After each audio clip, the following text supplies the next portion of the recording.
Welcome to my views and news. Some new stories from Ethiopia, Eritrea, and Sudan. Firstly, Fano commander Zemene Kassie has released a message for his supporters, for his comrades. His house is surrounded. An exchange of gunfire started last night between Zemene Kassie, his Fano fighters, and Ethiopian security forces. He is in a city, by the way. He is not in a forest. Why is he in a city? Fano fighters are mostly based in deserts, forests, rural areas, but he is in a city trying to defend himself. Secondly, an Ethiopian journalist who appears on Al Jazeera, several other international news outlets, visited Tigray recently, and he shared a video from Tigray of a child. The video created controversy. The journalist had to delete his tweet and the video. We have details for you. Thirdly, viewers, at a crucial time when people of Tigray are in dire need of food aid, and food aid has been suspended by USAID World Food Programme. At this crucial time, smuggling is continuing. Smuggling of food items used for cooking, etc. Can you imagine that? Smuggling could not be stopped. And from Tigray into Eritrea, food items are being smuggled. It was confirmed by a Tigray Warada administrator yesterday. Fourthly, viewers, Sudan, where fighting erupted this morning in Al Ubais, North Kordofan. We have details of the current situation in Zelinji, Central Darfur, Niyala, Southern Darfur, Al Janina, West Darfur for you. And lastly, a key meeting was held yesterday between UAE's ruler Mohammed bin Zayed Al Nahyan and Chad's president Mohammed Debi. Chad shares border with Sudan. Is this meeting linked to Sudan's civil war? Firstly, viewers, Zemene Kassie, Fano commander from Gajam, one of top Fano commanders in the Amhara region, was released from prison a few weeks ago. He was arrested in September last year from Bahir.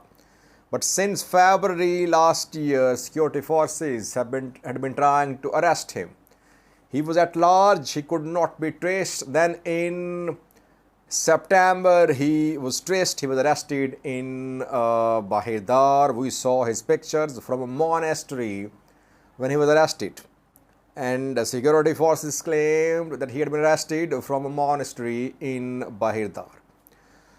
Then state filed charges against Zemene Kassie. And we saw a campaign for his release. We saw protests abroad as well for the release of Zemene Kassie. Then I think around 10 days ago, Zemene Kassie was released from prison, Sabat Amit prison in Bahir, after a court acquitted him. He was allowed to be escorted by his armed comrades to an unknown location when he was released from Sabat Amit prison. And he visited his hometown to Mirave, where he spoke, and he addressed hundreds of people there. And while he was addressing, dozens of armed fighters were protecting him. And we saw speculations about the reason behind the release of Zemene Kassie. Why was he released? Because other Fano commanders are being chased. Government is trying to arrest Merevodojo, Blatashagao, Mesafint, Skandar. But Zemene Kassie was set free. Why? Was it because of some deal?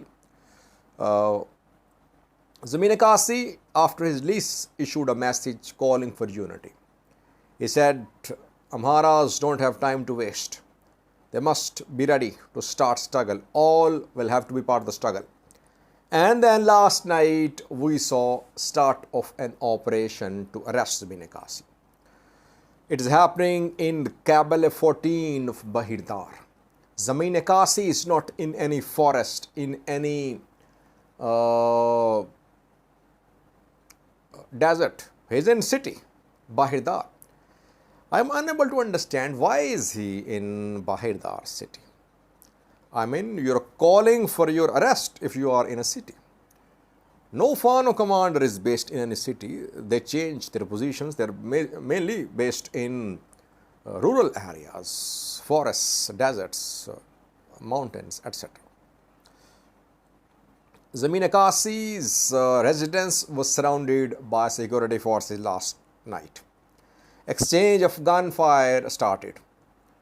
And while I'm recording this video, I have no information that he has been arrested. So there seems to be a stalemate.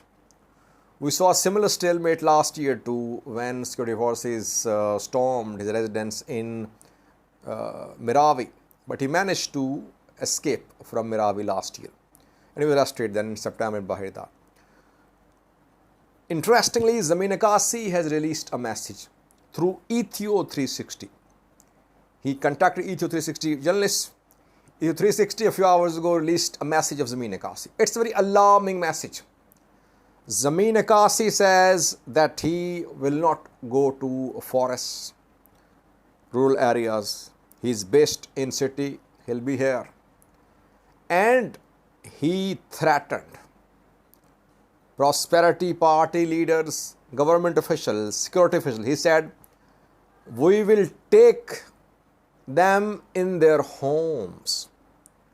We'll hit them in their homes. He's asking his supporters, his comrades, to hit government supporters, government officials who are based in Amhara region. It's announcement of sort of civil war from Zemene Kassie. He is not fleeing Bahirdar, but he wants entire Amhara region to be a battleground. Of course, if Fano fighters start attacking government officials, security officials in the entire Amhara region, there could be start of a civil war. Is that what he is proposing?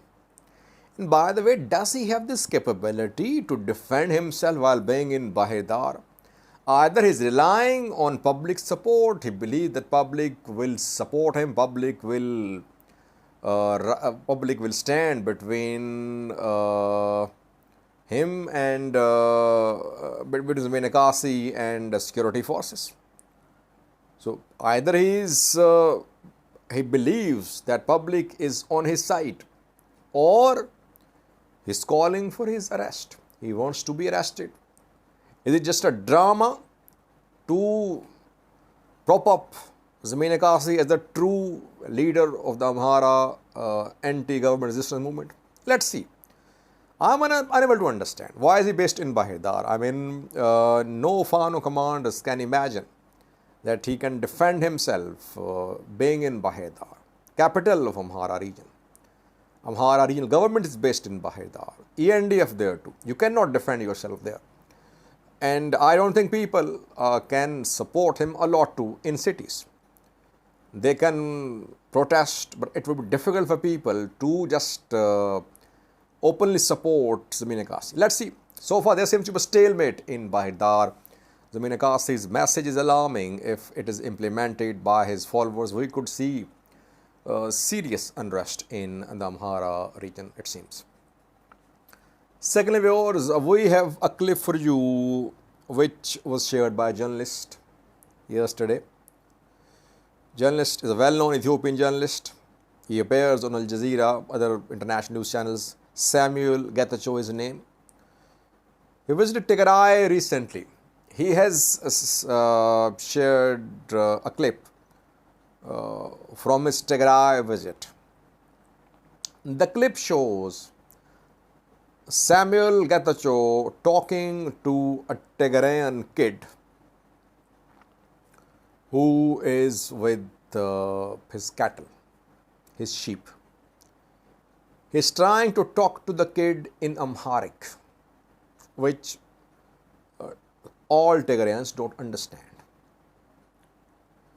And the child seems scared. Samuel Getachew is asking about the price of the sheep. The child is scared. He is being addressed in Amharic. He does not know who the person is. He starts running.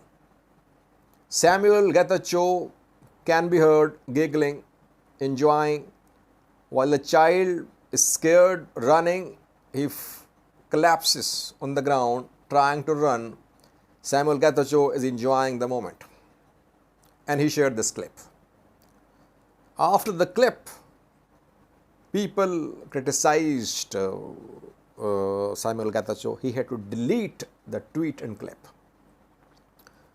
Question is, what was funny about scaring a child? Is that what he wants to report from Tigray? I mean, he is a well-known journalist. People of Tigray, people of Ethiopia, people of Tigray, people of bordering Amhara, Afar regions, they have suffered a lot. This war has inflicted psychological wounds which would take years to heal. And no rehabilitation for children, women being seen in Amhara, Afar regions, Tigray obviously. What is needed is that these Tigrayans, bordering region, Amhara, Afars, they should be treated in a manner that they come out of the trauma which they went through when they were victims of the 2-year-long war. They have lost their family members, lost their employment, lost jobs, and education could not completely resume in Tigray. Health care facilities devastated in Tigray, Amhara, Afar. So these journalists, when they visit conflict areas, which are not conflict areas now, but which are in the process of reconstruction, rehabilitation, the journalists must be very careful. That the responsibility of journalists. Scaring a child shouldn't be something to cheer about, something to be happy about. Watch the clip which was shared by Samuel Getachew, and he had to delete the clip and tweet after public criticism.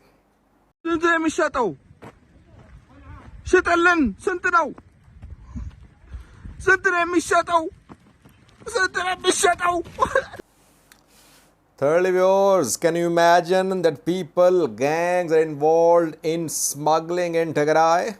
Can you imagine that? Because Tigray regional interim government says that 90% of Tigrayans are dependent on food aid. Farmers are starting to farm their land. They'll get the fruit, the crops after months. So far, almost entire Tigray is dependent on food aid. Food aid from USAID World Food Program suspended. USAID World Food Program have suspended food aid to entire Ethiopia. The two organizations say that Tigray fighters, Ethiopian army officials, Tigray regional government, Ethiopian federal government, other regional governments, all governments, their officials are involved in food aid theft. Wheat, flour being smuggled into neighboring countries, Somalia and Kenya especially. That is why food aid suspended. So while Tigrayans are in dire need of food aid, some Tigrayans are trying to smuggle food items into Eritrea, neighboring country. Yesterday, DWTV shared some pictures. Pictures from a Wareda which is right on Tigray-Eritrea border. Gulumakda is the name of this Wareda, which was under Eritrean control a few months ago. But after Pretoria deal, Eritrean military withdrew. And even after the withdrawal, they remained there for some time, I think. And they are positioned very close to this Wareda. They were in this Wareda a few weeks ago. Gulumakda Wareda administrator yesterday shared details of smuggling. Heftom Baraki is the name of the administrator. And yesterday he claimed that items worth 3 million Ethiopian birrs had been seized by local government. Items were being smuggled into Eritrea reportedly. The items included coffee, fuel, cooking oil, and several other items. These are basic necessities which are highly needed in Tigray, items of daily use. It means that in this time of crisis too, there are some armed gangs, some gangs of smugglers operating on Tigray-Eritrea border. Just like human traffickers are operating on Eritrea, Sudan, Ethiopia, Sudan border, smuggling networks are operating on Tigray-Eritrea border. I think Eritrea should take action too. Tigray says that Eritrea looted Tigray's infrastructure. Whatever was in Tigray was looted by Eritrean military. But now, at least now, Eritrean government should ensure that no items are smuggled into their territory from Tigray. And by the way, before this war broke out, Tigrayans and Eritreans used to cross border in some areas. And I think in Erob, Tigrayans living there used to go to markets in Eritrea because that market was closer than the markets in Tigray. Now things have changed. Now the two sides will have to man their borders. But smuggling networks should be disbanded on Tigray-Eritrea border, keeping in view the humanitarian crisis in Tigray. Lastly, viewers, Sudan, where fighting erupted this morning in Al-Ubays. Al-Ubays is in North Kordofan. The city is situated on a key route, the route which links Darfur with Khartoum. It is situated along the supply route of Rapid Support Forces. Rapid Support Forces are in control of Al-Ubays surroundings. Roads to and from Al-Ubays are under RSF control. RSF tried to take control of city as well, Al-Ubays, in the past. They carried out some attacks on Sudanese army's bases there, but they could not completely control Al-Ubays city. This morning, fighting resumed in western part of Al-Ubays. Heavy fighting ongoing reportedly. Rapid Support Forces have managed to keep their supply line intact by keeping Al-Ubays under pressure, though they could not take the entire town. Secondly, Zalingi Resistance Committee issued a statement this morning. Zalingi, Central Darfur. The Resistance Committee said that Zalingi is under complete siege. And it has been under siege for more than 2 weeks now, I think. Unknown number of people killed, dozens killed, injured in Zalingi. Humanitarian crisis. Aid organizations no access to Zalingi. Rapid Support Forces in control of most parts of Zalingi and surroundings too. Central Darfur. Western Darfur. Al Janina, we have already been reporting, under full RSF control. Nyala, southern Darfur. Yesterday there were clashes in Nyala between Rapid Support Forces and Sudanese military. So now, and before that we saw that yesterday we saw pictures from southern Darfur area which shares border with Central African Republic. The Foug, a town in South Darfur, on Darfur, Central African Republic border came under RSF control. So you see that in Central Darfur, Western Darfur, Southern Darfur, gradually main town cities are being captured by RSF members. In the Foug, a garrison of Sudanese military came under RSF control. Some officers of Sudanese military, they were captured by Rapid Support Forces. Their next targets are two main cities in Darfur, Al-Fashir, Nyala. Fighting erupted in Nyala yesterday, small-scale fighting, though it involved use of heavy weapons too. Al-Fashir relative calm, but gradually we are seeing that Rapid Support Forces are expanding the areas under their control in Darfur. In Darfur, in Kordofan as well, which are their strongholds, especially Darfur. If they manage to sweep across Darfur, if they manage to gain foothold in Kordofan, they'll build more pressure upon Sudanese army in Khartoum, Bari, Umdurman.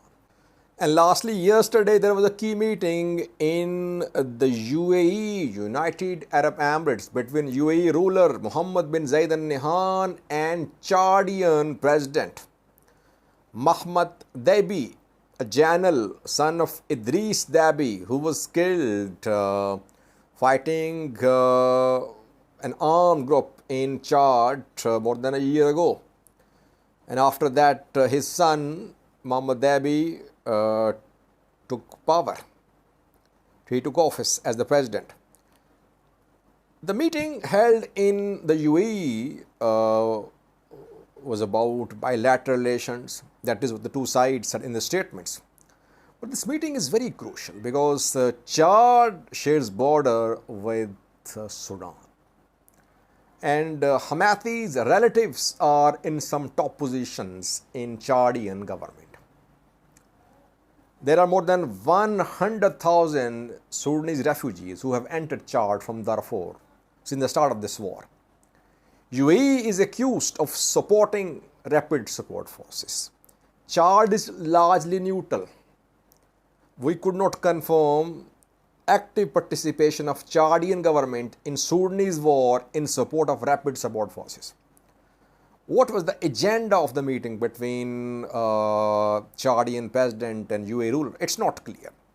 But if UAE intends to involve Chad in support of Rapid Support Forces, it would have serious implications. The war, which is already spreading, will turn into a regional war. Let's see, the outcome of this meeting will be visible in coming days. Thank you for watching.